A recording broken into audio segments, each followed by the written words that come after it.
What's up? What's up? This is Brittany from She Abundantly at sheabundantly.com. I'm chilling in my car eating some food because your girl is out car shopping. Okay, let me tell you, I don't like car shopping. Y'all can keep this. I've learned some life lessons already, and I want to share my experience with you because you know how when you learn something in one area, it applies to multiple areas of your life. I'm not aggressive.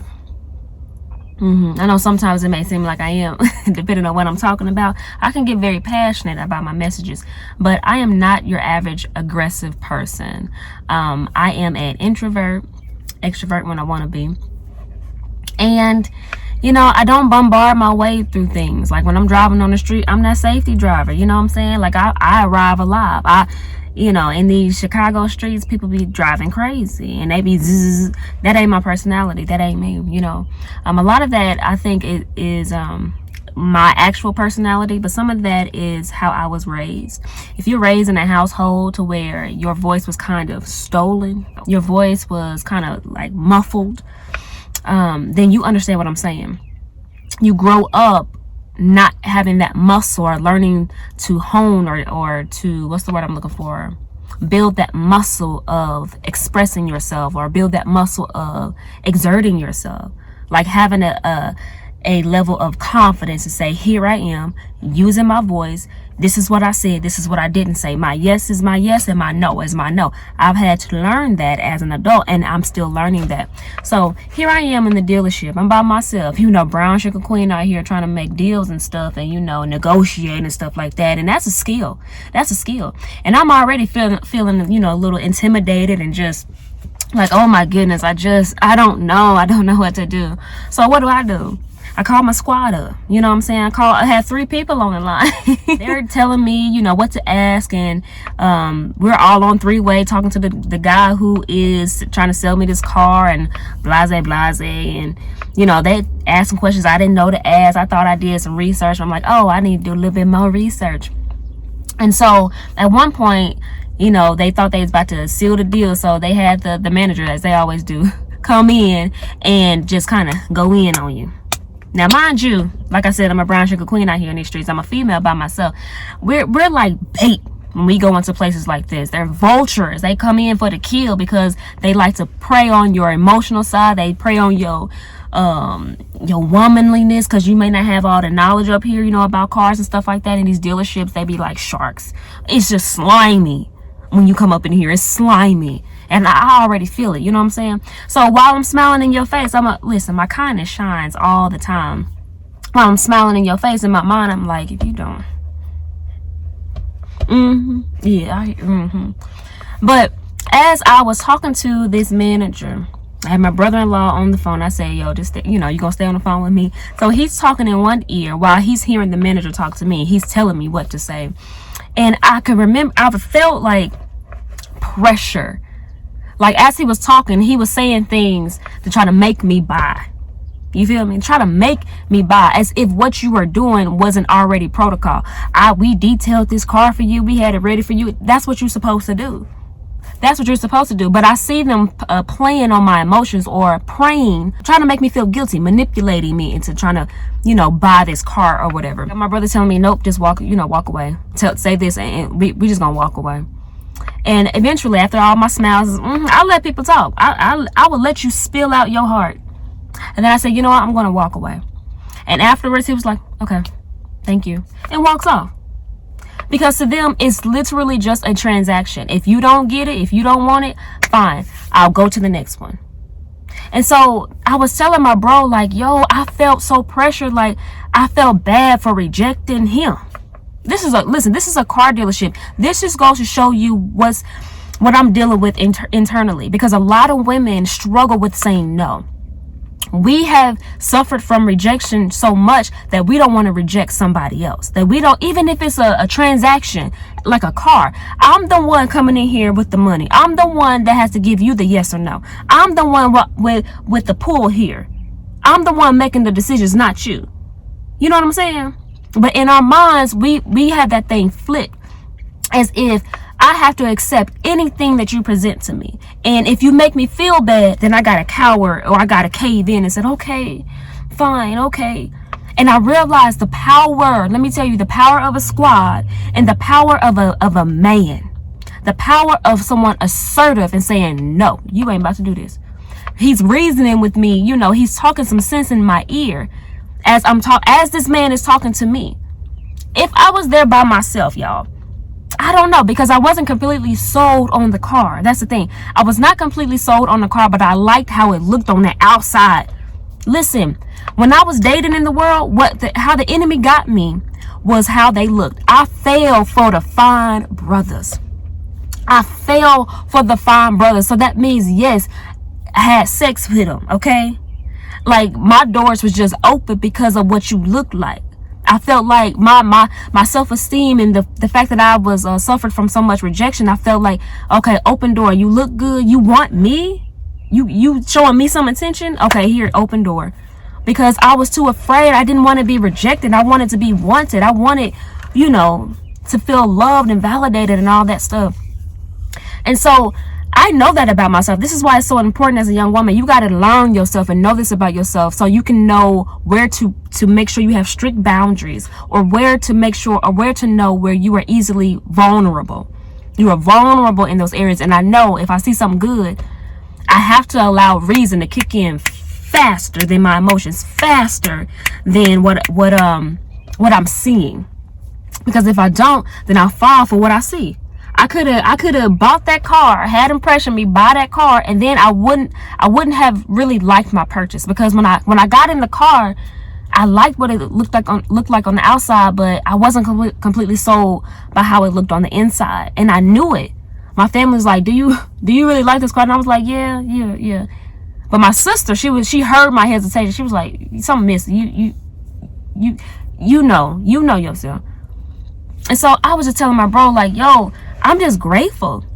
I'm grateful for a man, a godly man, but a man to just speak clarity and sense into my mind, because it could be hard on a woman." So I'm saying all this to encourage you, like, when it comes to dating, if you don't know how to say no, let me tell you, queen, you should not be dating.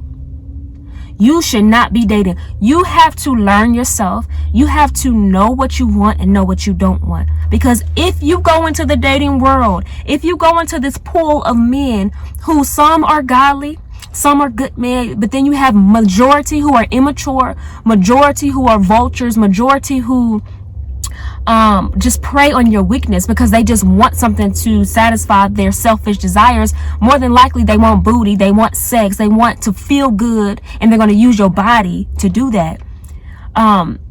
If you go into that space and not be confident in your no, and not be confident in who you are and what you're worth and what you know you're worth, and not settle, you will fall for anything. If he look good, if he smell good, if he got money, if he got a good talk, a good game, you gonna fall for it, because you gonna cower, probably like I was feeling inside. Oh, I don't want to reject him. He's making me. Well, you know, we've been dating for 2 years, or for 1 year, or for 3 months. Why we ain't had sex yet? You won't let me touch you even on your booty? Come on, girl. Come on, girl. I love you, girl. I mean, you know, all these other people, ain't nothing wrong with it. They in relationships, they doing this, they doing that. You gotta peep game and listen to those trigger words. When a man presses in on your vulnerability, or on your self-esteem, or on the fact that basically pressuring you to do anything that you're hesitant about, that is a red flag. That is an integrity issue, queen. Listen, that's an integrity issue. And he's selfish. He's not looking for your best interest. He does not have your best interest at heart. He's selfish. You feel me, queen? He's looking out for his own good, because he's trying to manipulate you, saying these trigger words to make you feel bad into giving in. You know, I detailed that car for you. We had it ready for you and everything. What the heck that got to do with me? That's your job. Okay? So I want to encourage you. If you don't know how to say no, get out the dating pool. Stop dating. Stop. Pull back, girl. pull back. Because I guarantee you right now, some dude is taking advantage of you. They see, they pray, they smell that vulnerability. They do. My sister was like, you got to go in with confidence. You got the upper hand. And I'm like, yeah, you're right. I got the upper hand. I got the money. And guess what? It looked so good on the outside. And when I walked away, I'm like, I don't know if I'm going to find another car like that because it looks so good on the outside. But it didn't have everything that I wanted. If I'm going to pay all this money, I better have what I want. It better be worth it. Queen, if you going to spend the rest of your life with somebody, he better be worth it. He better have integrity. He better know God, and he better hear the voice of God.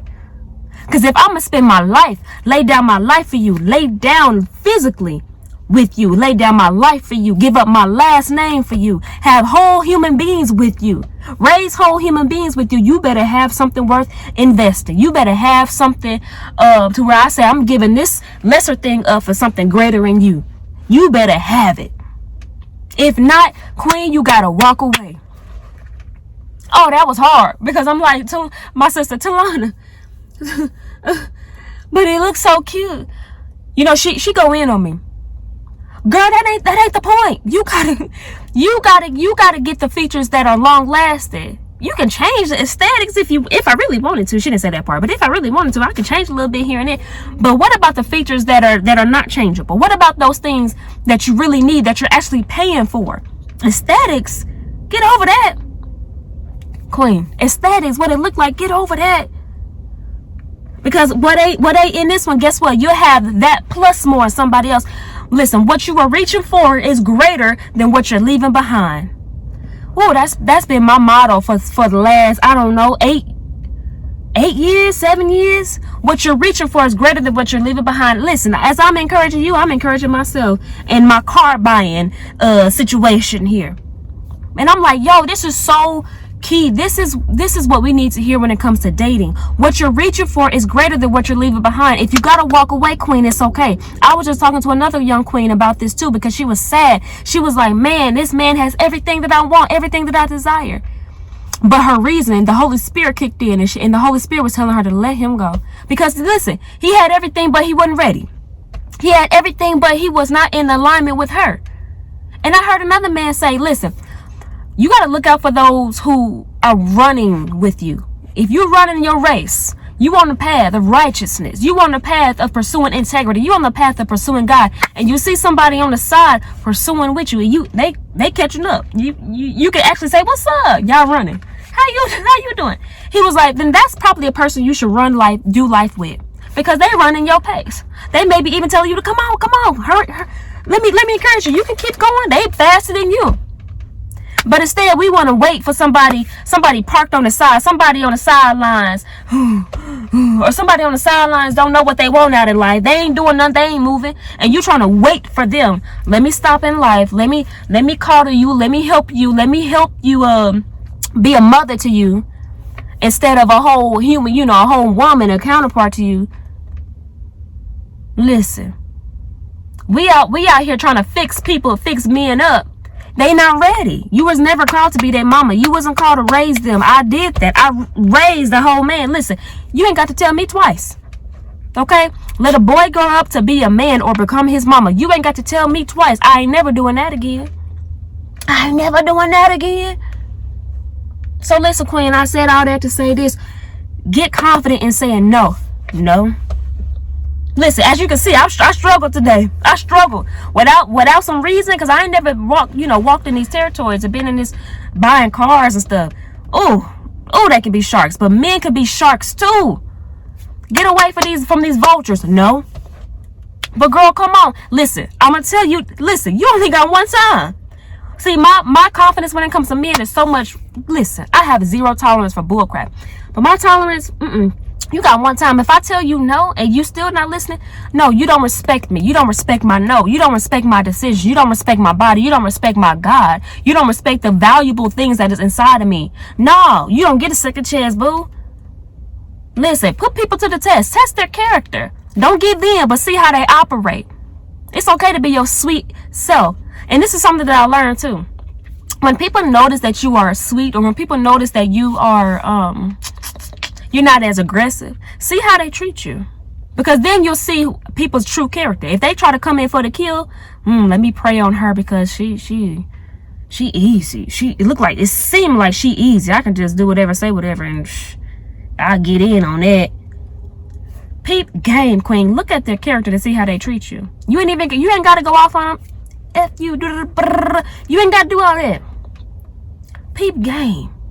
Study his character, and then you make your final decision. Because at the end of the day, after he was, I said, I'm gonna walk away. And the only thing he could do was say, okay. And I walked away. That's all I got, queen. Learn how to say no, and you better stand in it, girl. Practice. What you gonna say no to today? What you gonna say no? Just think about something. Think about something. Be more conscious the next time you say no. Think about how you feel in that moment when you say no to a person. Do you feel like, I feel bad because I said no to him? That's weight that you got to drop. That ain't yours to carry. That's traumas trying to come up. You have the right to say no. It's your duty to say no. If you don't want it, no. If it ain't for you, no. If you don't like it, no. That's all I got. Until next time, queen. Peace.